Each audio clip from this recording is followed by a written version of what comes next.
Hi guys, welcome to Amtha's kitchen. இன்னைக்கு நம்ம அம்தாஸ் kitchen என்ன பண்ண போறோம் அப்படின்னா பால்கோவா தான்.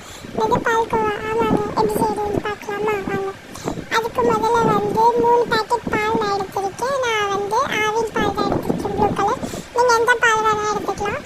ஸோ 3 பாக்கெட் பாலையும் நான் ஃபுல்லாக உடச்சி ஊற்றிட்டு நான் தண்ணி சேர்க்காம எடுத்திருக்கேன். ஸோ அது தண்ணி சேர்க்காம இருக்கிற பாலை நல்லா காய்ச்சதுக்கப்புறமாட்டி ஒரு டேபிள் ஸ்பூன் கீனா நெய், ஒரு டேபிள் ஸ்பூன் நெய் ஊற்றிட்டு அப்புறமாட்டி ஹாஃப் லெமன் ஜூஸ் மட்டும் போட்டேன். இப்போ நான் காய்ச்சலாம் பால் தீயாக இந்த மாதிரி வரும். ஸோ இந்த மாதிரி தான் பால் இருக்கணும் கன்சிஸ்டன்சி.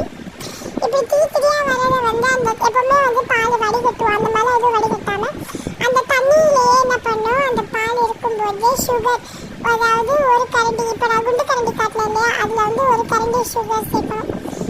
சுகர் சேர்த்து அந்த தண்ணி வடிகட்டுற அளவுக்கு நல்லா அதுவே நல்லா மிக்ஸ் பண்ணிகிட்டே இருந்தால் தண்ணி வடியாயிடும். அந்த தண்ணியை எக்ஸ்ட்ராக்ட் பண்ணணும்னு அவசியமே இல்லை.